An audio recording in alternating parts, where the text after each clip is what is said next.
Ken. Hang on. Welcome to the Humanist Podcast. I'm your host, Ken Stearns. Join us on a journey where we unravel the intricacies of workplace dynamics. Hello, everybody, and welcome to the Humanist Podcast. I'm your host, Ken Stearns, and great episode today. Very excited. I've got Ali Khan, the CEO from Shape, here to join me. And Ali and I just met, oh man, maybe this can't even be 2 months ago we met, approximately. And it's actually kind of changed a little bit of my trajectory and what I'm doing and the language I'm using, and even has a strong influence on this show and the structure of the show, including the tagline "In Pursuit of Flourishing." And I don't think we would have gotten there, Ali, without you, and without what you're doing, and without our conversations and our kind of budding relationship. So big kudos to Ali and everything you're doing over there at Shape. I'm even using and the description. I've even got a link to shapepowered.com. And if you haven't been over to shapepowered.com, you definitely want to get over there and learn a lot more about flourishing, and especially flourishing at the workplace. Ali, welcome to the show. Oh, thank you so much for having me here, Ken. It's so good. Always good to speak to you. Good to speak to the audience. I got to tell you, I suck at promotion. My team tells me I'm too much of an academic thinker. So I just heard you say go over to shapepower.com, and to allure and inspire the audience to go there, we're giving you a free book. Whoa, yes, that's right. Yeah. So we should definitely, shapepower.com. And if you scroll down a little bit, you'll be able to see just an email address in there, and we'll get you the Book of Flourishing. And somebody said to me the other day, they said, so can I just check with you how long the book is? And I smiled and I said, yeah, it's only about 4 minutes long. So it's more like a really easy read, scroll down, but you learn so much from it, about the history of flourishing, how it's come about, the definition of flourishing at work. So love for the audience to pick that up. Yeah, it's funny because I was publishing a little note on the episode last night, and I did pause, and I think I even missed the part book, because I was like, it's not a book really, it's a download or something, and I realized it's a mini book there, and you're right, it is the clearest. You search in Google flourishing, and you try to go back and you try to piece together the different points of view and articles, and surprisingly, there's so much out there, even including Harvard. Harvard has its own school of flourishing. Surprised me. This is such a real world thing, yet so few people are aware of it and what it is, and the power of it and the value of it. I was just talking to somebody this morning saying, had I known what I know now back in the day, I would be such a different leader, with a knowledge of the whole person showing up. I grew up under those, grew up in business. Leave your stuff at the door. When you come into work, anything you've got, problems, life, leave it at the door, and you come here to work. This is about this place and this job and the work you're supposed to do. And nothing could be further from the truth. That's just so unreal. And I'm glad we're to a place where we can have this conversation on this platform, and to get you on to talk about what is it like to flourish at work, and what does it mean? It's certainly been a really interesting, introspective journey, for the last couple of years. When I think back to 30 years of working life now, nearly, starting off, in telecommunications and engineering, how to build great devices that the world now uses. And this was fledgling, this was broadband, Wi-Fi, and Bluetooth. I remember, Ken, going out to various different big named handset vendors on the planet and saying, we got this really cool thing, Bluetooth, and we've even integrated it into a single chip. We're the first in the world to do this. And they'd go, yada, yada, get out of here. We don't need Oh, God. And then a couple of years later, there was what we now know as Wi-Fi calling. So seamlessly moving from a cellular connection over to Wi-Fi. Yes. And how that call actually traverses between the two different networks. That's actually an algorithm that we created out in a good old friend of mine, and mentor, and ex-CEO Bill created all of that, and we gifted that to the world, actually. So we sucked at making money on that one, right? And then a couple of years later, pioneering with the world's largest rapid diagnostics firm. So we were looking at people from their blood. Blood doesn't lie. Blood is super accurate.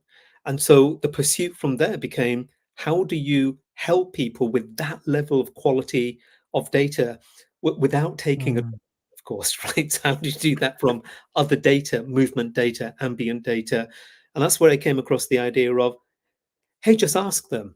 But then I realized, asking is there's a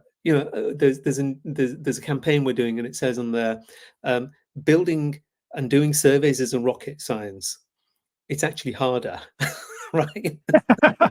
Blood is actually easy, right? In comparison, Well, machines are easy, but people are far more complex. complex. And I guess the theme I was really trying to draw out of that was, somehow, not by design, but I've always found myself tiny bit ahead of the curve. So, we've got the leading edge and we've got the bleeding edge. And so I found that I was finding things just before the masses got a hold of them.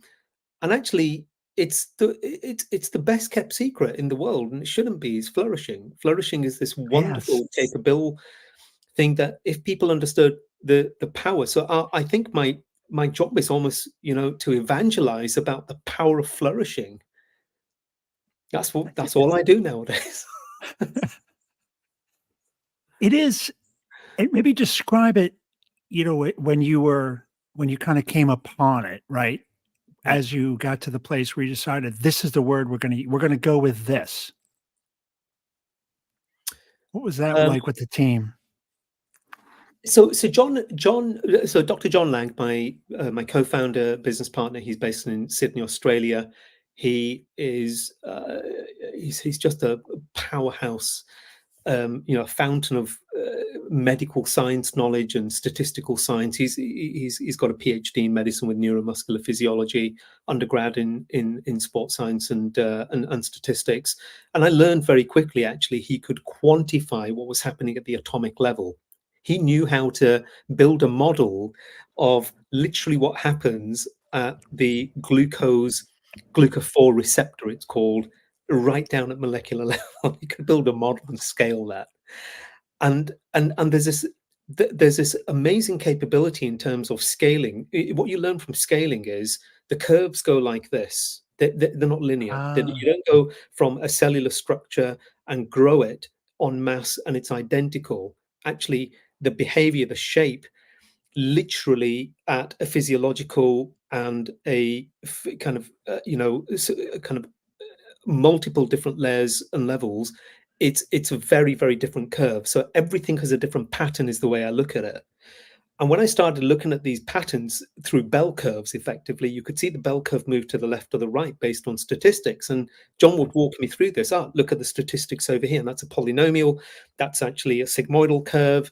And we started looking at it. And to me, this was all new. I'd never done this before. I barely paid attention in class where I came from. Stats wasn't even a thing, right? Now it's great. It's happening in the K-12, and younger sector.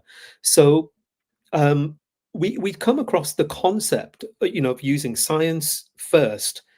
And Ken, there's something important within this. Well, we're talking about how we get to flourishing. A lot of organizations in the commercial space, what they've done is they've come up with some ideas and they've created what they're going to create. And then they have this moment saying, to market this, what we should do is go look at the literature. So this is what I call a science second approach, and it's good. There are good interesting. organizations who go out there and they will do that, but they will fall foul of the fundamental kind of piece of science first. And so where we started from was, let's challenge ourselves with understanding. Yes. And we had a couple of theses, and the macro thesis was, what is the health and human performance aspect of data that you need to measure those particular topics? And what we found was, when you go to the science and look first, you find that there's a whole bunch of Ye information that you would never have looked at otherwise. Whereas yes. and so you really have to challenge yourself to. But I wanted to develop this, and this is saying something completely opposite. Yes. So that's being challenged by the science. Whereas I'll make up anything I want and then just slap a label on it and say, "Hey, these professors over here, they did this study," and You'll it's that find the science to match. Yeah, you exactly. can. Right. Exactly. So we'd come across a concept of flourishing quite some time back, and what we also found was that in the flourishing context, there were a lot of literature out there around good, flourishing, and also bad kind of aspects that keep you away for flourishing as well. So human behaviors, conditions, and so Mm, etc. And there's a fantastic guy called Martin Seligman in this space. He is really to a degree, I think, the point in the history of more modern, recent kind of view of flourishing, where there was a turning point because he built what we call the PERMA model. And I don't want to really go into too much about the PERMA model. If anybody wants to look, it's PRMA. If you look it up. But to me, whilst that was great, it was far too utopian. What we needed to do was to have a counterbalance effect of understand what really helps a person flourish versus hinders. yeah. And so Corey Keyes does that really well. His model that he created in 2002 did a great bit of work. So around about 2017, 2018, when John and I were doing the work around what are we going to measure beyond human health? What are we going to measure beyond physical and mental health? Hmm. What are those factors? We started to think in the context of let's broaden out what actually helps or hinders a person in their ability to flourish beyond health. And that's where it really became a passion, to some degree, an obsession. And my wife would Yes. call it a lot of other names on top of that. Well, it begins to steal your mind space, right? It does. It does. It Yeah. becomes a pursuit. I really like what A you've done. pursuit. A pursuit. Absolutely. And Yeah. I also like Will Smith as well. So I love how you've done that, in the pursuit of happiness, he called it, didn't he? Yeah. So I kind of exactly what as I was playing with the phraseology, excuse me, it seemed to be the right one. Yeah, yeah. I love it. I love it. Did they really have the conversations with you that sparked some of that thinking, or was that Oh no, that's real. That's a real story. I had amazing? put Thank you. yeah, yeah. So I was really looking for as I designed the jar works and bringing this podcast came out of my jar journey and these 444 questions crammed into a jar and meeting people and hearing their stories and understanding the depth of people, all the people around us and realizing how complex people are Mm, and understanding that from an executive position. So I was doing it as a real human in my travels these last couple of years, and then to see it and to look back on my own corporate career, and so to when I saw your tool, when I saw the shape tool and what you can measure and how you go in to measure this at work, and man, the information. So for me, it's data, but it's information and been a data person in my career. That's a lot of what we do in executive leadership, especially with metrics and so mm, to see the way you've brought the human into ability to express it in a way that for an employer they can use it as a way to be better leaders, provide better opportunities or environments for people and to change. And so as I came up with this podcast, I thought that this it should solely focus on this part and really achieving, a place of flourishing. Um, I would have been a very different leader wow. had I understood these concepts. And I think, as I've expressed to you, this is a boardroom tool. The board doesn't need to see PowerPoints and everything else. This is all you need to see. Show me how we're changing. What are we going to prioritize in our report? Is are we going to address this piece or this piece? Which of these 120 areas that you test or the 12 explorer points? What are you going to what are we working on? Because Yeah. that will enable the organization to achieve its goals. Yeah, and I think that's the key. We all have most companies have got good leaders and good spots, good strategies, but are they enabled Mm, at the lowest, at the lowest point of contact with the client or the, whatever you're serving? Are you enabling them? She can't, the CEO can't do the work. Hmm. Hmm. Is steer the ship, right? And there's a lot going on around that. Can I just pause for a second and just say something, I think, of what you said for the audience to Yeah. really just pause for a second and think Yeah. about what you said. Ken, how many years of experience have you got in terms of work and space and the kind of things you achieved? Has anybody ever interviewed you, by the way? Yeah, I've been on a few podcasts. I've been on a few podcasts.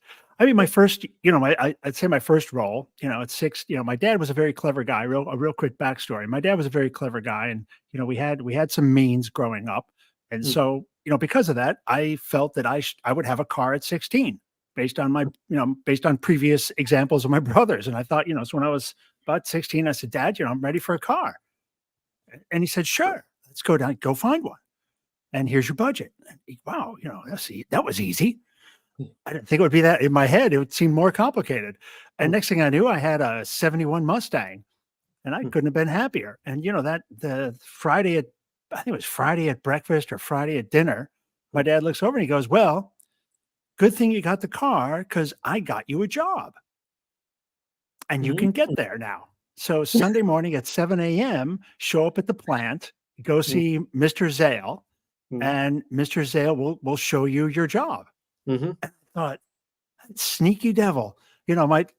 So didn't take me 6 months before, I had brought enough. I was another earner in the house, and I brought in more than enough money to pay for the car. And uh-huh, after that, it was for my dad, it was, all return on investment. And I worked with two immigrants, and one spoke about, 60% English, the other one about 20%. uh-huh, I learned so much, as a white kid from a suburban place. I think there were two black guys in our high school, well, one uh-huh, black family, maybe two black families. And so to go drive down to the inner city, work in a plant, cleaning toilets, cleaning dirty floors, industrial plant. And my mm, job was a cleaner on Sundays to prepare it for Monday. And mm, these guys took their job serious. You know, mm, mm, I learned real responsibility and pride in your work. And, when you look at the whole place at the end of the shift and it mm, looks pristine, and, tomorrow morning people are going to come in there and do their work, and you mm, kind of feel proud. So, it started at 16, and I spent the last 22 years in Asia, mm, getting around. And I was talking yesterday with a friend of mine. We were kind of reminiscing, and I've met and worked with more than 100 CEOs mm. over the years, and different levels of CEOs, and then all, of course, the executive committees and executive teams. And I've been really blessed by my experience. It's been fun, and so I know the Amazing. difference between flourishing and not flourishing leadership. I've seen it. So Ken, that to what I want to say to the audience here is here's somebody who's had, a bottom up experience bit by bit, no silver spoon, none Yeah, of no. the, I landed on my feet, out of fun, and it was an easy ride. I know much more, from the conversations you've shared with me, which I think is amazing for the audience to understand their host a lot better. Mm, The scars that you hold and the yeah, learnings hold a that you, few. right? And you're saying to me something incredibly profound, and I want to just decode that a little bit. You're saying that leaders today could be in a much better advantageous position if they understand flourishing, the concept of it alone, let alone the practice. But on top of Mm, that, that's one person in a ripple structure. They have mm, the ability to ripple the entire ocean. yes. And that organization of those people will feel the effect of good or bad leadership, or flourishing or not flourishing. Yeah, So absolutely. that is pretty profound, because you to come and say that, I think, is one of those things which sends a shudder down my spine, to think that we've got the data that can absolutely inspire leaders to understand Yeah. what on earth can they do better for hundreds of people in their business in a flash. And it affects everybody. If you can teach these concepts and people can understand, the CEO brings it down to the executive team brings it down to people managing in some organizations, a couple hundred people. The impact that that can have on a department, even a small department of 20, you could Mm, go from very average performance for a lot of different reasons. And I can think back to many, many leaders in different departments who with this kind of knowledge could have absolutely inspired teams to perform things they didn't think they could do. Mm. And that's a real belief. Like I think this, what you've got in the way it can lead people to become better, right? The tools and everything else, not just a report, but the how, right? I think this is, the part of this is what it is, but also here's how to get there. Here's how to change and here's how to impact. And then here's the value, and I think those are parts of what you've got and the tool set that I love. Well, Ken, I think it kind of becomes incumbent upon us to help explain to everybody what we really do, and Yeah, you know, it's a good time to transition to what exactly you're doing. yeah, I guess in terms of in a nutshell, I'll keep it because I Yeah. really am not here to sell anything. I'm here to hopefully inform and inspire people to, like I said, my job, I honestly as I feel it, is so important now to help people just understand the power of what flourishing Yeah. doesn't have to be us. Go get it from somewhere Yes. else, but please get even a small part of it. Invest in that. Good things will happen in your life and in the lives of people around you. So, Shape is what we call the employee flourishing company. We're all about helping employees to understand how to get into the conditions that give them lots and lots of great performance, fulfillment, and growth. Mm. And that's great for people who want to focus on a great career. And it's also great for people who don't necessarily, want to be driven by career goals, but they want to be focused on good life goals. Mm. And Mhm. and flourishing as a concept is very total, so it's about whole of life. And what we've decided to do is really zoom in on the topic of flourishing at work. And so the way I look at it is, if we look at most people who are working full time, they have, um, let's say, 8 hours solid working, little bit of commuting time. That's the largest part of their day spent at work.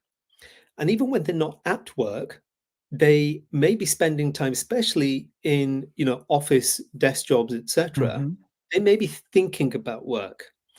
And what we also know from a lot of the literature is people, when they're away from work, it still consumes their mind, especially when there are Absolutely. negative things happening, because great things are an equibalence. They give you the ability to actually leave it at the door, walk in, live your life. But actually, you carry all of that baggage in your head when things aren't going well, when you're stressed, Yes. relationships aren't great, and so forth. So we know these are very simple human things to understand. Just draw upon your own experiences, and you see that everything I'm saying, you don't need to be a scientist. You just need to have lived life enough, right, to know that this is true. So if we can solve for tiny, tiny amounts, it has a profound effect on the whole system. And so what we learned was the very first thing we need to do is help people develop a flourishing mindset. If they know Okay. how, right? Well, actually, if they know what, then What? Yeah, if they what. know the what. Yep. So they get the what we've done is we've constructed a survey tool, and we'll come on to how why surveys are hated, despised, and avoided. And that response I get is incredible. And it's not their fault. It's not their fault because surveys have been done incredibly badly. So, unfortunately, it's been deserving And of a I'm bad. I'm guilty of one of those people. And rightly so, Ken, because crikey, let's face it. Let's just talk about surveys for a second, right? So, if I was asked for information in a shop that I was going, walking around in the mall, and somebody said, "Hey, I've got a couple of questions for you. Thank you very much." Nothing in return, just thank you, right? Uh, Hmm. then I'd go to the next shop and they'd ask me another question. By the time I get to the third shop, I'd be showing them the finger. Yeah, yeah. Because I'll be saying, "Hey, with a whiffin, what's in it for me? What am I getting Yes. out of this?" So why on earth employers think, and why on earth actually, quite frankly, survey providers think it's perfectly acceptable to go to employees who are the most important of the entire chain? They're more important than your customers. They actually look Absolutely. after your customers, right? So why on earth are you doing that to your employees if you wouldn't do that to your customers? Don't they deserve a little bit better that if you ask them Hmm. something, you give them something back? Yeah, what's coming? What's for me? Yeah, And how is this going to help me even? absolutely. And actually, what we found was when we're giving an instant personal confidential report, soon as an employee presses submit, they actually don't mind the survey. The survey is just a means to an end. They don't mind a high quality digital conversation. So the survey was never the problem. It was the way surveys were administered that are the problem. So we're blaming the tool when the problem has been the designers behind that particular use of the tool. And then one of the things I hear, Ken, a lot is it safe? And the answer I usually give to that is we are GDPR compliant. We are ISO 27001 security compliant for 3 years running. We are 9001 quality compliant. And in the UK, we are regulated by the Information Commissioner's Office, who, by the way, love to actually find companies who breach even by accident, and they make examples of them, finding the heck out of them, right? So I am not scared of you as an organization. I'm scared of my reputation, and I'm scared of the ICO, right? So no, it's absolutely fine. And my real bigger point here is that we're still stuck with tech from the 1990s and 2000s with a mindset, and that's the important thing. The mindset Yes. of employers is it safe? Well, actually, you know what? Let me give you GPT. It didn't exist a year ago, but now that it's here, it must have changed your lives. And if it hasn't, then clearly you're the people who need to get out there and learn about this and the impact it has on your business in a positive way. So good things can happen. And that's Yeah. exactly what we've been doing. We've been solving the survey crisis moment, and we've done that. We're getting great feedback on that. We're helping people, but fundamentally what we're also doing is we're helping people understand what can they do in order to improve their flourishing, Yes. their happiness, their performance, their growth, all the good things that employers also want. And that's just one final point at this point I'd make is we know that it is a common shared lovely thing for organizations to get behind, managers to get behind, and employees to get behind. Everybody's North Star, they're very happy to buy into flourishing.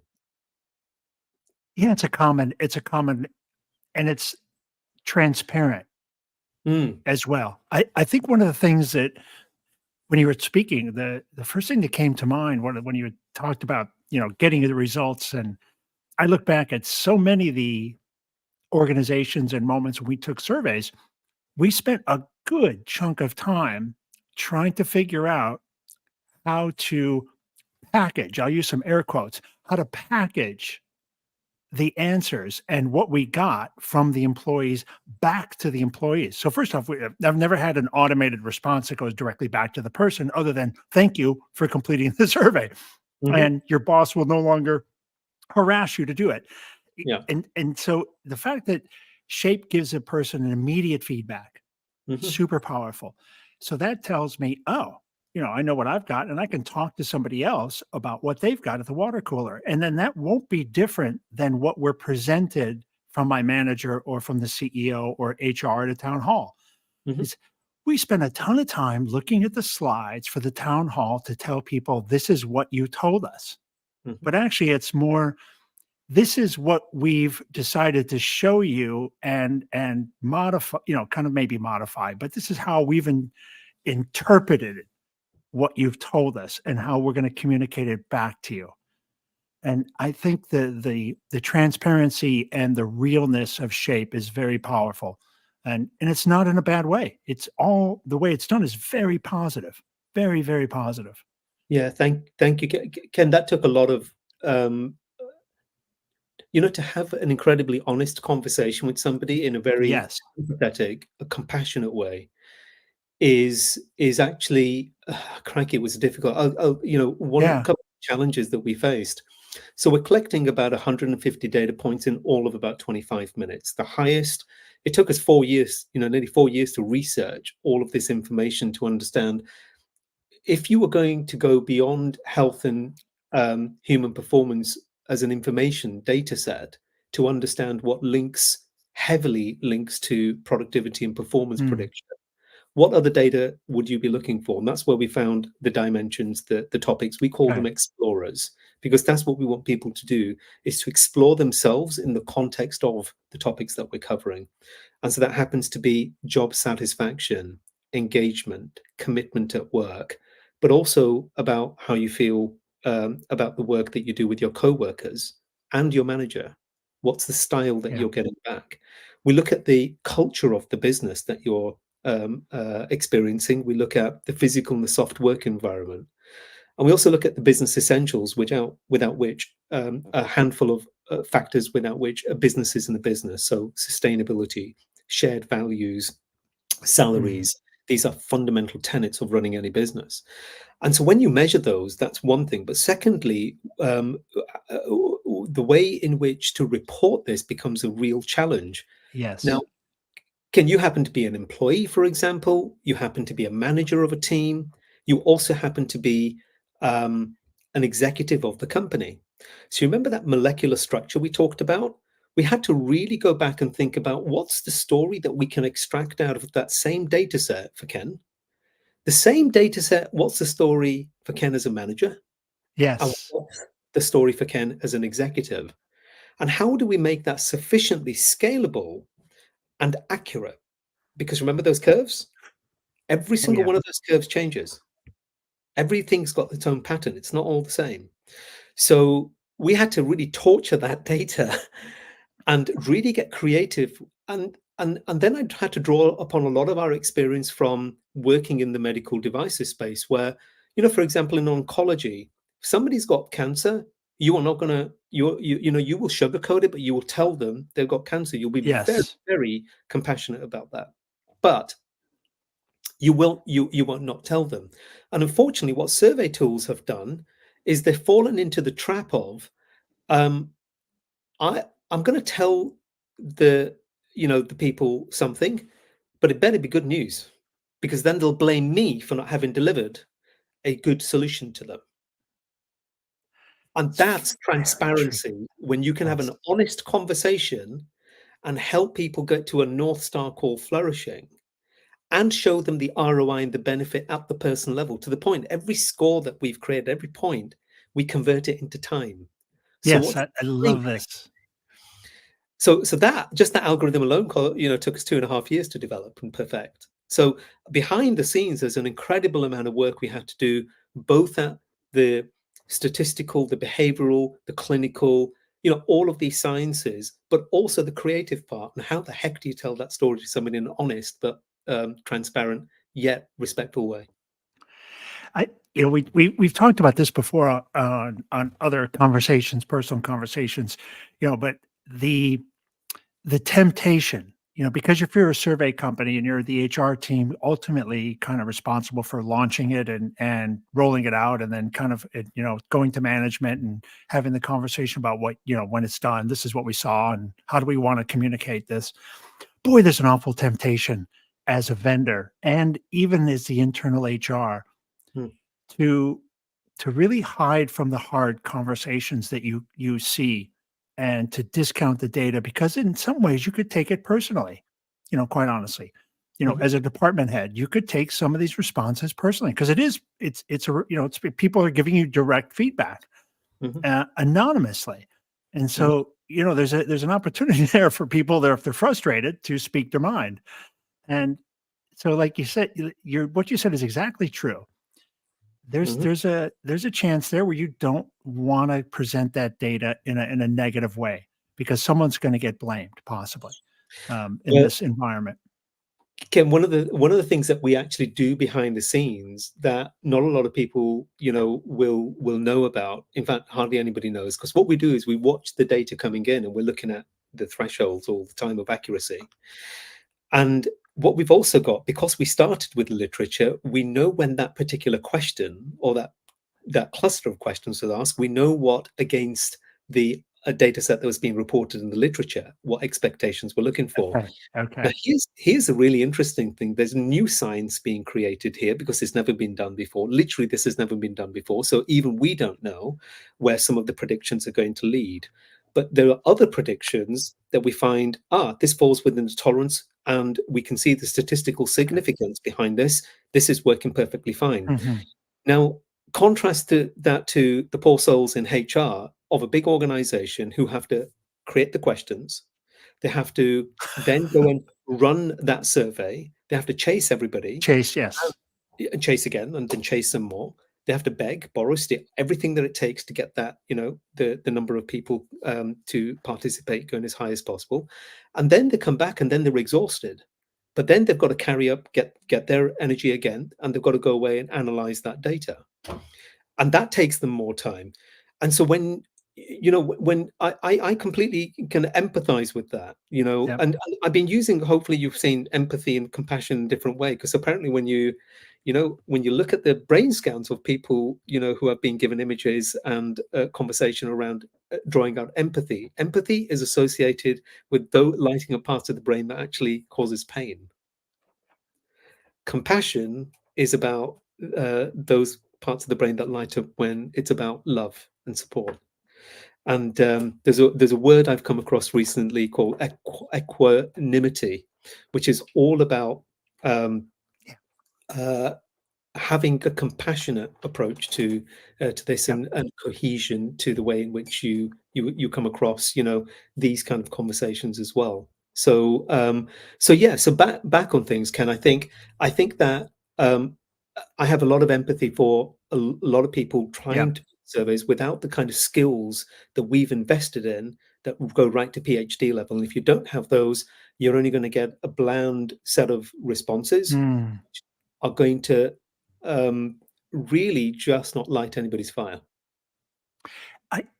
There's just for anybody listening ultimately on this, and where there may be a potential client conversation. The power of the data is interesting to me because there's something you just said that there's something in it for everybody. The CFO will look at it and say, that department keeps asking for more people, but when I look at the data, they can actually get another 6, 7 headcount Mm. worth of recoverable man hours if they're able to get these numbers up. So let's help them. Let's help that leader become, or that department get closer to flourishing, because then we don't have to throw bodies at it. It actually turns out it's a culture thing, or they don't believe in this, or we haven't solved this problem. Or it might point to the CFO saying, actually, you need to invest more in this area. And that person will be justified. Mm. There's so many great decisions you can make with this data. And some of the things I look back at making decisions just blindly as a leader, and just let's try this. Maybe that'll work, especially with trying to solve problems with complex departments that are doing complex things. And you look at the effort it would take to get under there and inside to find the real problem. And I think the flourishing, the shape, the survey tool is just powerful for that. Let's do a quick question for you out of the jar, just to Okay. change things up and Sure. put you in a different direction. So again, these are questions from my travels around the country, and 444 questions I've had a amazing opportunity to ask to people. Yep. Boy, this is a kind of a deeply personal one. Do you ever forgive yourself?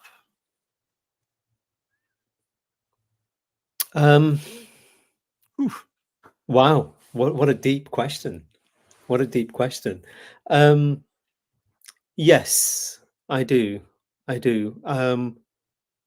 Because I think, um, personally, I think a lot of my humanity has come out to me. I've learned a lot about myself. Being a Yes. CEO is a very, very hard thing to do, actually. To help yourself, you have to keep on reminding yourself of your humanity, of your Mm. flaws. Sometimes I will, for example, I don't mind telling the viewers this. So I'm not a big fan of profanity.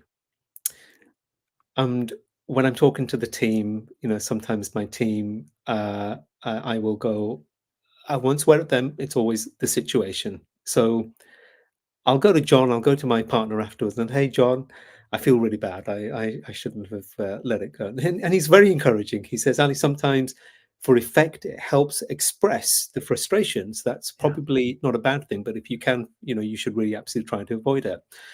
And then I always remember those, there's great little memes that you get, from Bruce Lee about, the man who can actually control his, anger in a moment of calm. Oh That's gosh, the yes. warrior, right? and I'm like, I want to be a warrior. I want to be like a Bruce Lee warrior, right? I want to be calm all the time. And so I've learned how to let that go, and to move on past that. Because to me, it would consume me. Um, Hmm. I don't mind saying this because this wonderful, wonderful lady, Shavsha Davis, years ago, I was in Atlanta, and I'd come out of an office, and I was just swearing. I was like, Shasha, what the heck is it with these guys? And da da da da da. And she just stopped and she looked over and she said, Mr. Khan, what does it say about you when you have to swear to express yourself? Whoa. Exactly. What do you say to Whoa. that? Ken, I swear to you, for 5 years I didn't swear, not even a single time. And Yeah, that she was amazing. She was amazing as a human being. But when you have something that profound and experience, you really actually become a really good copywriter. So yeah, yeah. So yeah. Look, I've learned that you have to, and I think if to forgive others, you have to maybe even learn to forgive yourself first, right? I think I would have covered that. I can't remember exactly what I wrote in the book anymore. It's by the time I'd seen it for the 20th editorial, like for getting edits back and forth. One thing about I didn't, I've never written a book before until then, and writing it, one of the things you quickly find out is you hate your own writing at the Mm, end. You don't want to see it ever again. Like, uh-huh. I don't want to, and I haven't picked up my book or read my book in 2 years. And I'll get to a place where I go back and rewrite it Mhm, based on who I am now, right? It's a different place. Um, but it is kind of funny when you have to go back and listen to yourself um, and mm. and play those words over in your head. And how can I articulate myself in a better way and Yeah, express myself? yeah. Wow, what a deep. I'm almost like up for the challenge of another question now. Yeah, well, that's good because it touches on these are questions really. Yeah, I didn't know it at the time, but these are flourishing questions. Oh, Everything in amazing, here. Yeah, amazing. and so, yeah, I kinda lost my train of thought a little bit on that, but the forgiveness part, you absolutely if you cannot forgive yourself, if you cannot get to a place Mm, where you can let go of your mm, own imperfections and the things you do where you wish you did it differently, and you've once you learn that ability, then you can actually forgive somebody else. You can mm. let things go that people where you feel somebody did you wrong or whatever that would be or said something to you that hurt you. How can you forgive somebody else if you can't let it go yourself? Yeah, thankfully, I don't think I make too many of these kind of big, profound mistakes. But to me, it's also a sign that it's got to be the little. I mean, to somebody who's listening, will say, "So what? You swore." Yeah. But I say, what does it say about a person who feels that much pain from just a single swear word, right? Just imagine if I made somebody bleed, right? I'd never forgive myself. Okay, we got another good one. Was there a time you needed a compassionate soul and they appeared? Oh, yes. Yes, multiple times. Yeah. Multiple times. Um, Again, when you're having these amazing experiences, um, and it's again running a business when you're doing innovation. Innovation to me is you putting the footsteps in the sand first. Whoa, yes. Like nobody's done this before, Yeah. and I'm not a scientist background. I had to learn my art in science. Um, I've had to learn.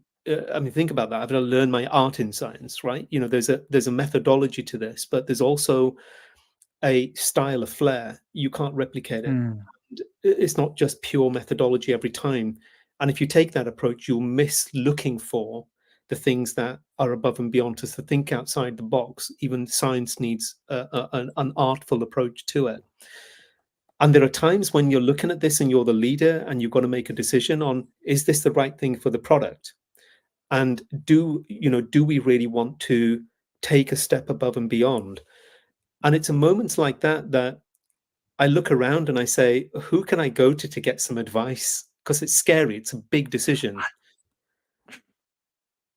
And I Can't find people imagine. like you, Ken, actually, to be honest, you and I think at the moment, I think I met with you, and thanks to, let's give a shout out to Gordon Watson. Gordon Yeah, is, absolutely.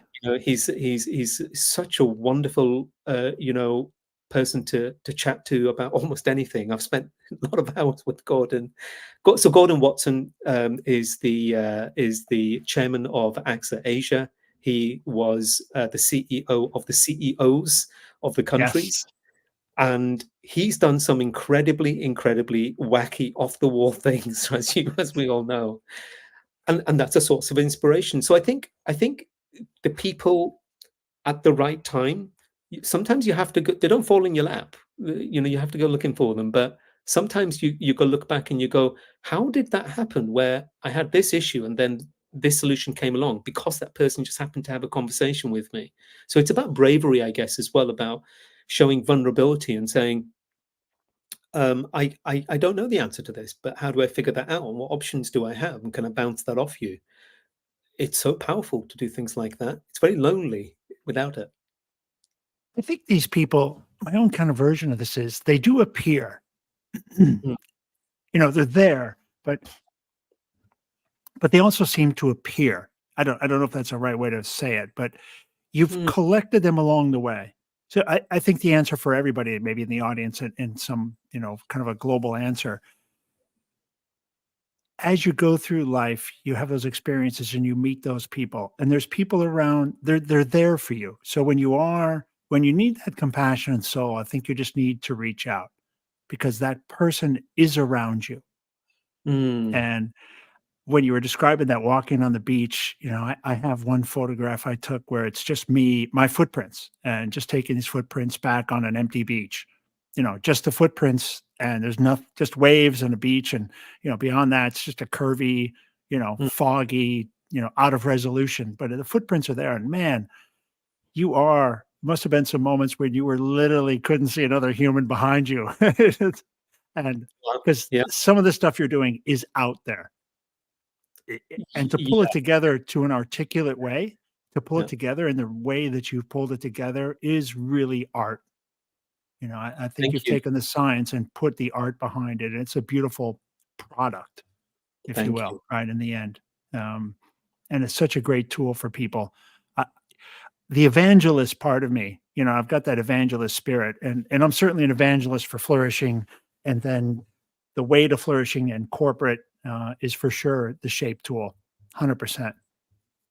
Thank you. Ken, it just reminds me of a conversation I just had a few weeks ago, and in an organization I'm collaborating with, I've written to some incredibly senior people, and these people are, to the outside world, they are the epitome of everything that is good and proper with regards to their particular roles, their responsibilities, and so forth.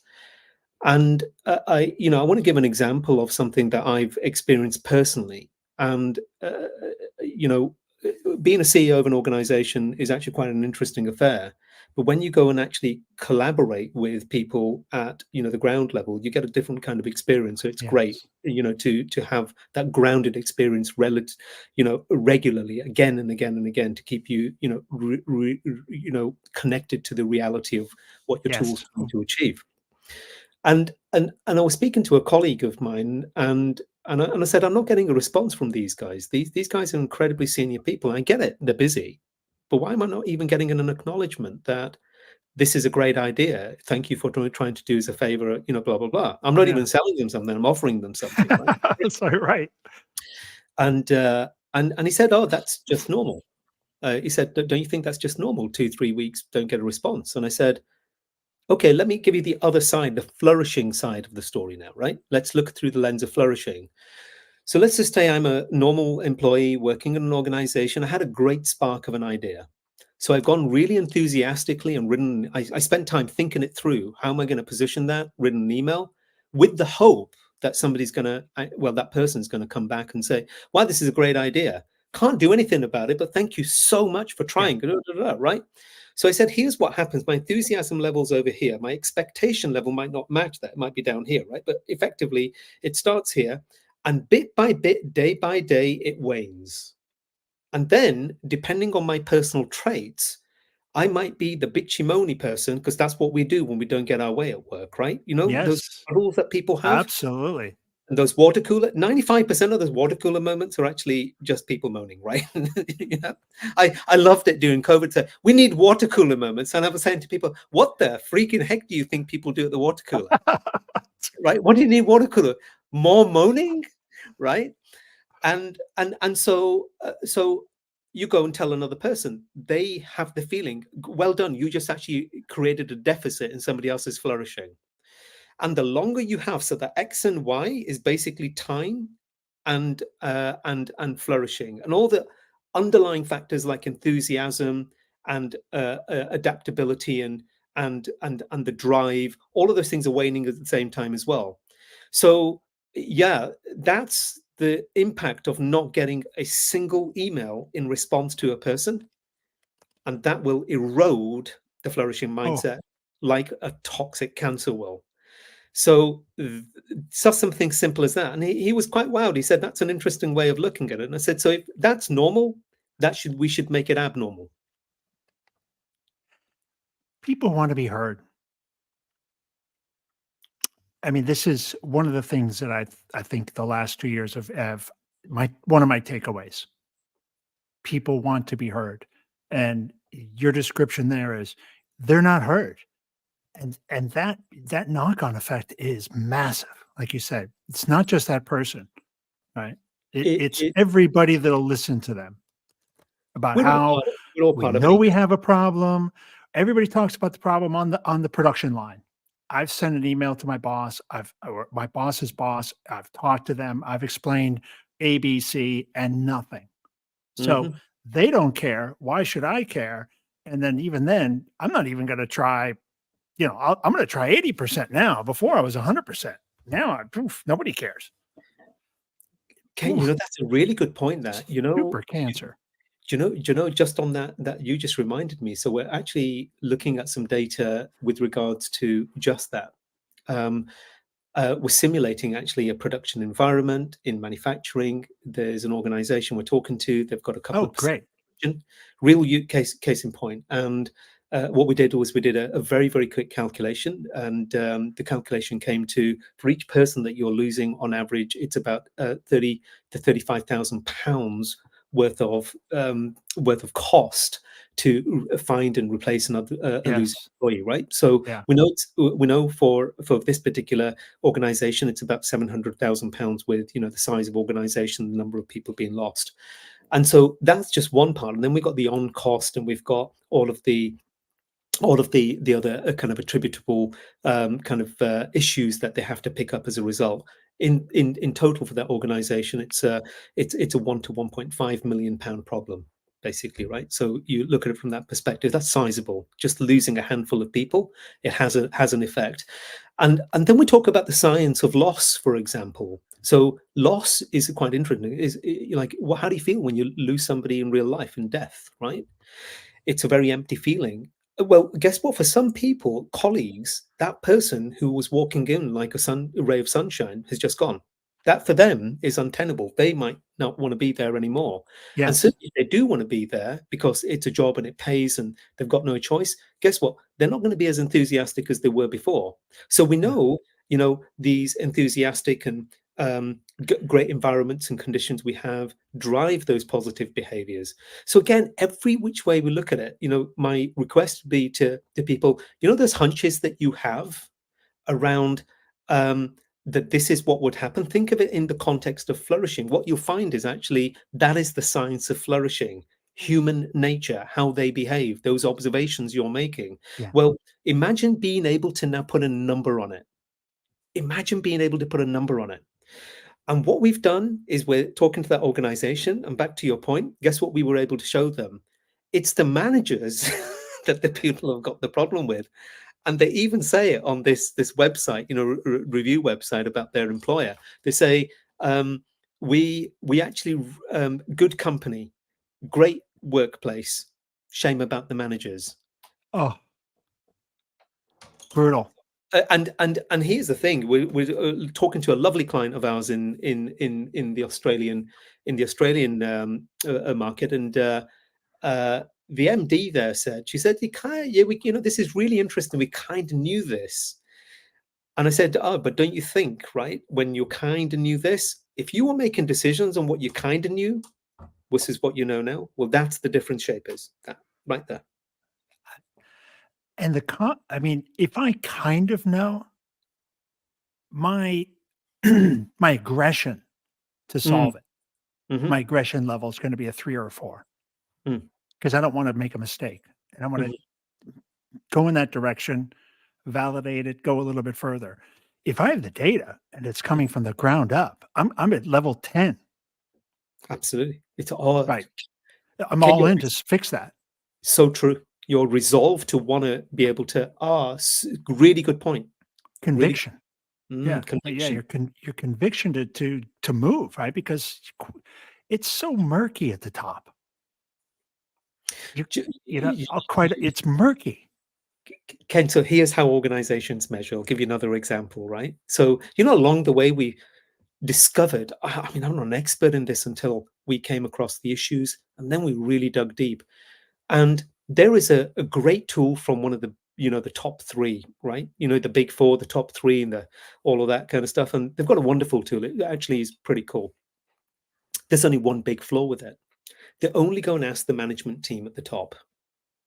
Like somehow they've got the answer to everything, right? And talk about there's 17 different type of biases, right? That get involved, right? So that's your confirmation bias right there, right? 101. And and so we took the same questions, in fact, and we actually democratized. We asked everybody. And I remember this one managing director we were presenting the information to, and she stopped, and it was a bizarre situation. She said, "Hold on a minute. I want to pause you for a second. So you're telling me that our IT systems, the people at the top think they're awful, but the people below think they're fine. So are you saying to me that the mediocrity that we've got in the business from an IT system that the top management team know, that the people at the bottom think it's perfectly acceptable and fine?" And it was the first time somebody had said that to me, that basically my organization, is behaving with these things like, poor is normal. And it's a really interesting way of thinking of it all of a sudden. Ken, the thing that really got me though about this conversation was she was teary. She was so upset that her team of her organization of 200 people could actually accept mediocrity as normal because they didn't know any better.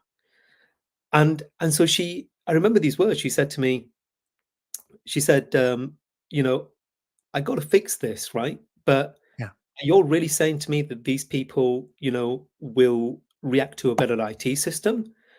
And I said, I don't know the answer to that really, but if you give them a better way to do their job, how on earth is that going to be a bad thing? And especially if your top team knows that that's what, Yes. that the case is, then if you don't invest in it, how would you feel about that? And she changed her entire IT strategy on the back of just that one data point. The one I can recall so many times when we would examine processes inside organizations and quite often you're changing systems or you're looking at the structure or you change a process and then you have to go back and rebuild it. And you sit down and interview people doing critical tasks, very Mm, critical tasks. A lot of mine were payroll. So in the insurance side, paying people is a very complicated thing in insurance. Very mm, complex. It's very difficult for somebody to imagine without me going into a 30-minute dialogue about the complexity of paying agencies and agents down to monthly, yearly. You would listen to somebody. this person is like the most critical person in the organization. If you don't pay your agents on time and correctly, the whole thing can unravel. Your reputation Mhm. goes, and you hear the monkey business they're doing to do this report, and you just realize, holy cow, like this is crazy. And this person has accepted it.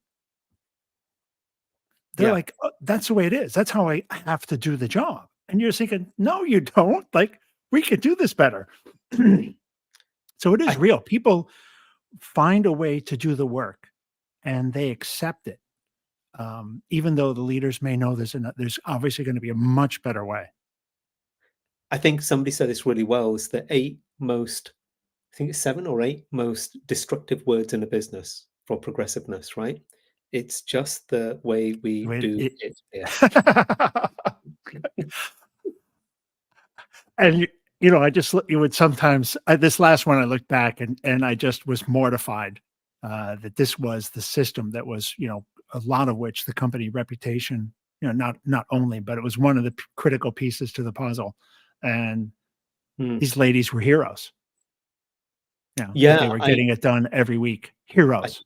I mean, we looked at payroll systems, by the way. So a lot of organizations said to us in the early days when we were building the tool, "Hey, can you just hook up into our HR system?" And we'd say, yeah, sure. But then you Hmm. find out HR system APIs, they cost a fortune to get connected into, which is why they're worth billions, by the way. Probably because Yes. they're overcharging everybody to connect into the API.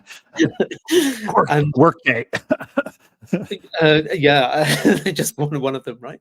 And and oh boy, what we learned very quickly was, hold on a minute. Hey, Mr. Employer or Mrs. Employer or whatever type of employer you are now, right? Um, is the information accurate?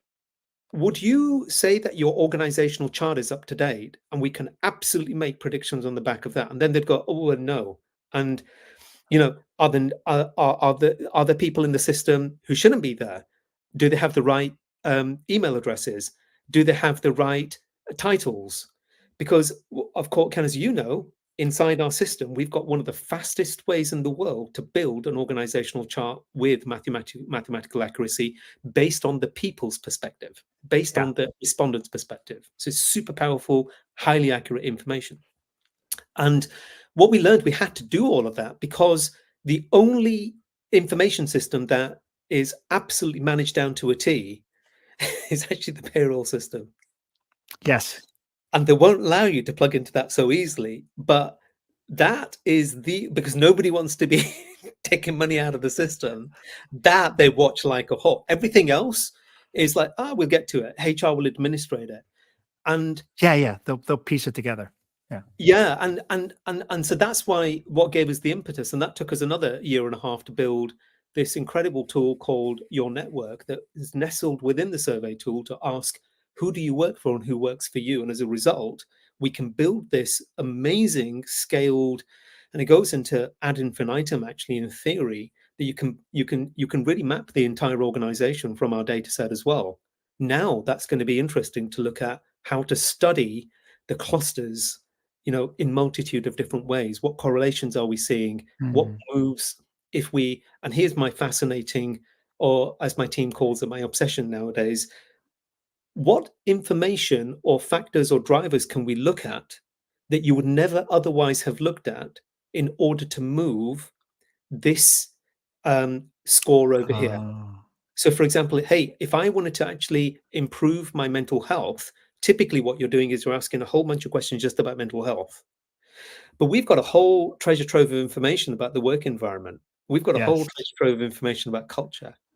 And so imagine if you could pull 2 or 3 levers over here, and we now quantify the ROI aspect of improving that over there and solving for the mental health by X% more. That's a whole different way of looking at it because they invested in getting the right data in the first place. I love the two examples you pulled together.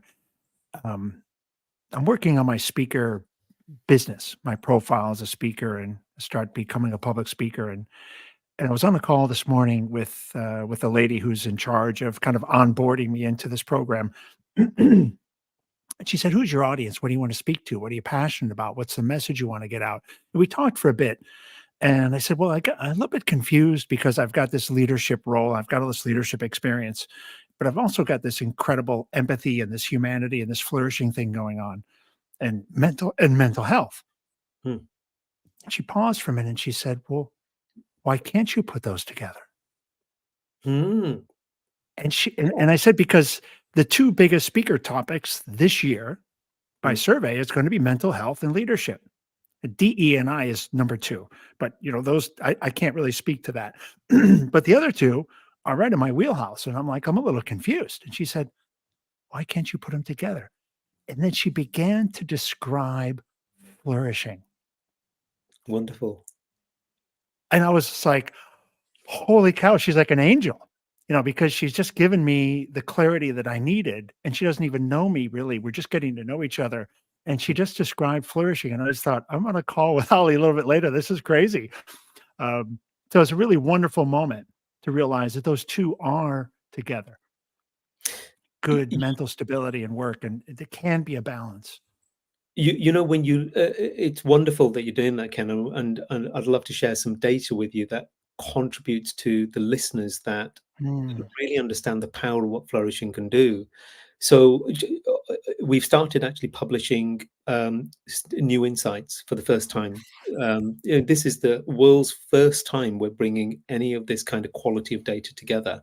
We're now catching the attention of the academic institutions out there as well, and we're talking to them about collaborations. I've even been offered, thankfully, a visiting professorship, which is a little bit unstandard. Um, first thing I said to them, to the vice chancellor, I said, I've got to declare to you honestly that I'm not highly educated, I'm not decorated, I don't have a master's, I don't have an MBA, far away from a PhD. I think I did pretty okay in A levels, but that's a long time ago. I don't remember any of that, and it wasn't in any of the sciences. I said everything to dissuade him, and he said no. He said, look, actually, the work speaks for itself. We Yeah. find that there's a nice articulation here that lends itself. So if you head over to my LinkedIn, for the viewers, you'll find that we are now reporting on insights related to the power of flourishing, literally at the percent level. And we are correlating and connecting with why would you want to invest in, for example, diversity? Mm. Because you get 6 times more power of flourishing. And just imagine if I say this absolute game changer for you now. Flourishing equals performance. Oh, 100%. Yeah.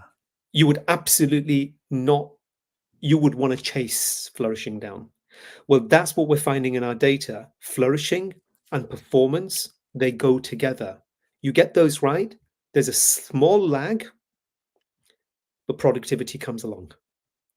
And this is everything that we can measure in the system from the lens of the people. So when you talk about This mental health and leadership through the lens of flourishing, I think you will absolutely illuminate them, and we'll get you some numbers to be able to really help them get that oomph.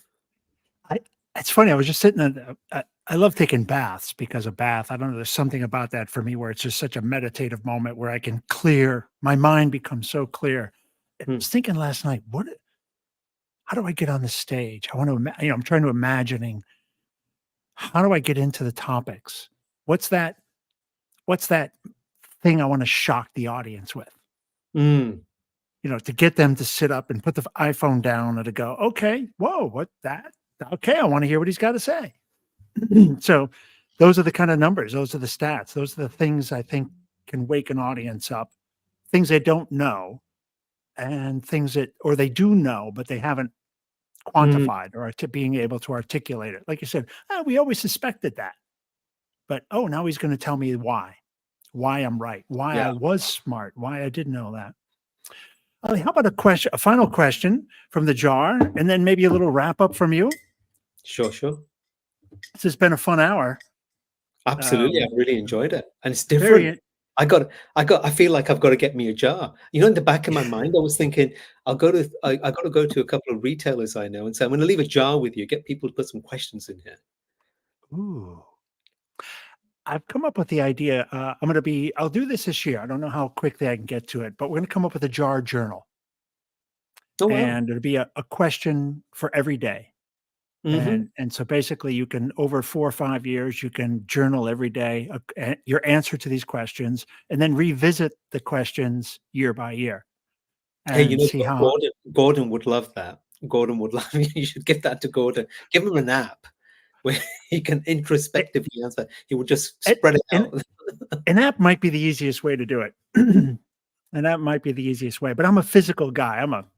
You know, I'm a paper and pen person still. There's something about that Really, tactile, absolutely. uh, and there's even studies around it. There's studies around, pen to paper is a powerful tool.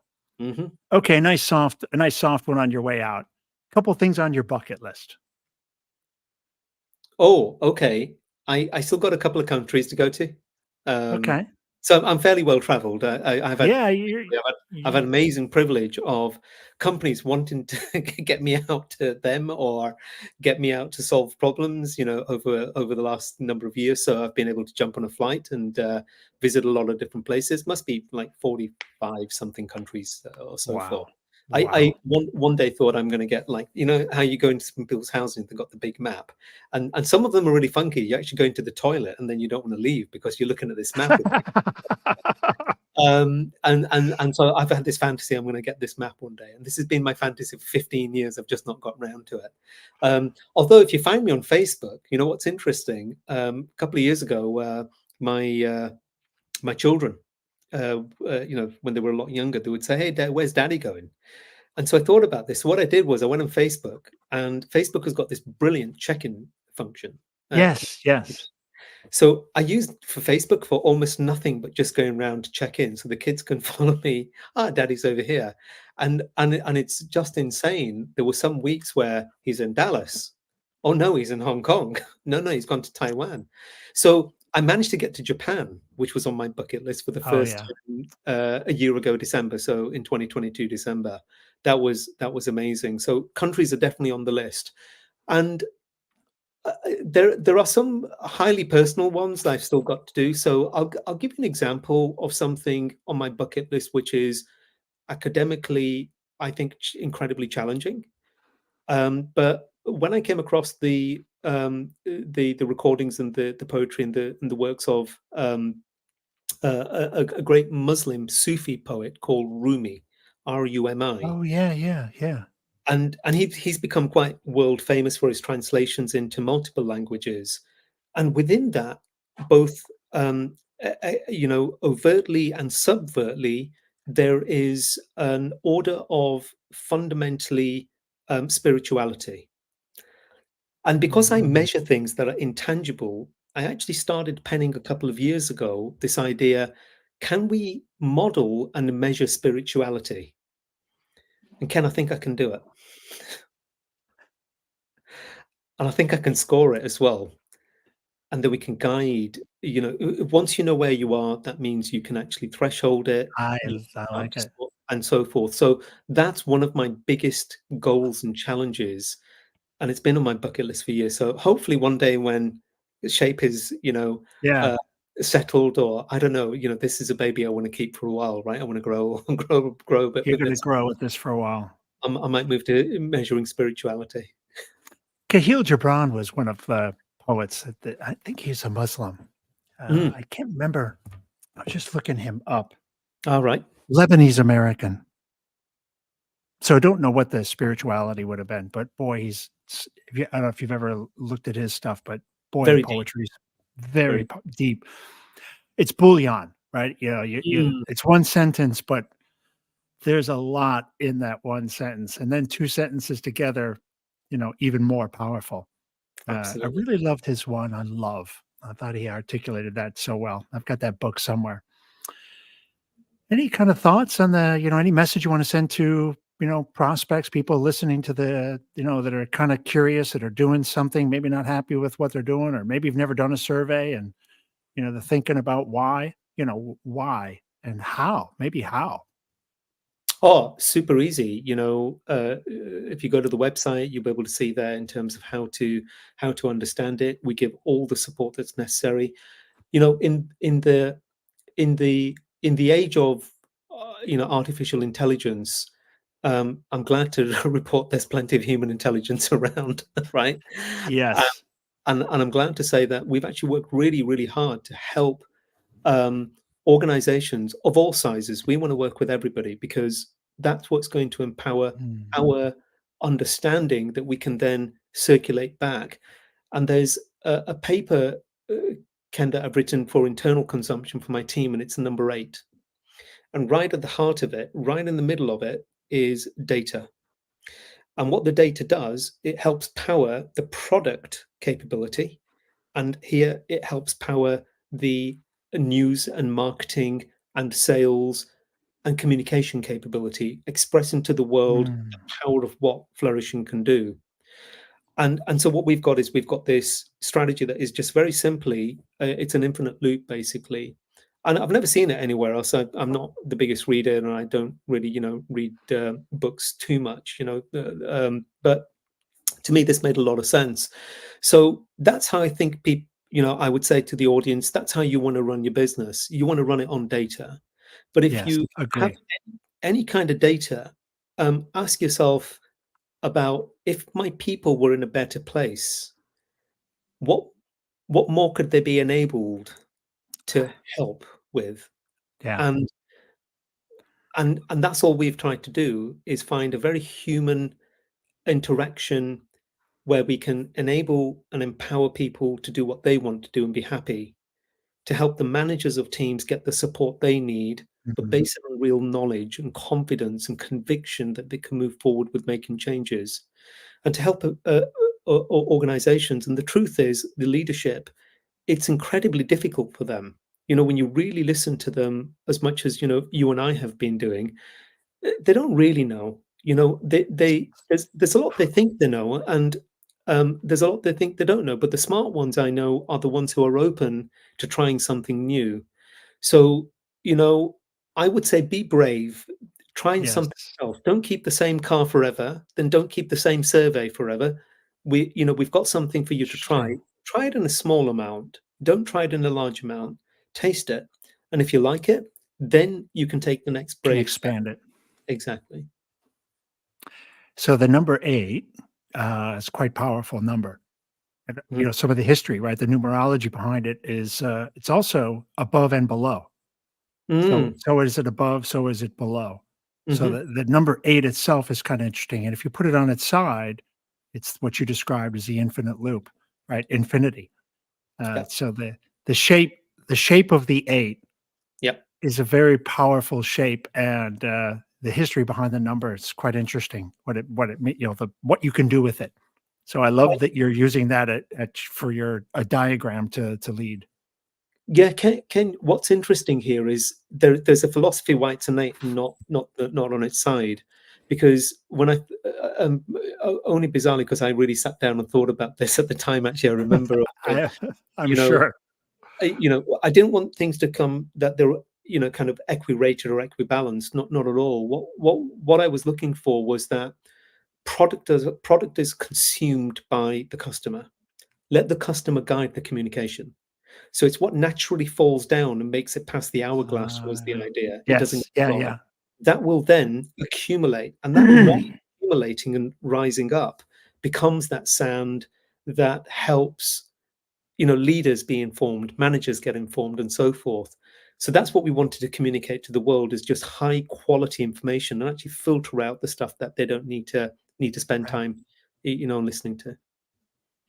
Ali, thanks again so much for spending a good hour, man. Holy cow, an hour and 20 minutes, an hour and 30 with our whole chats. Um, Fantastic. I've Thanks enjoyed. everybody for if you're listening to this on the audio platform, you made it this far all the way to the end. Congratulations. Drop down and give us a couple of stars. And if you think of anything, any great comments, please drop those in. And of course, YouTube, LinkedIn, all those great platforms, much appreciated. I'll hang around for 10 seconds and I'll see you on the other side. Thank you. Welcome to the Humanist Podcast. I'm your host, Ken Stearns. Join us on a journey where we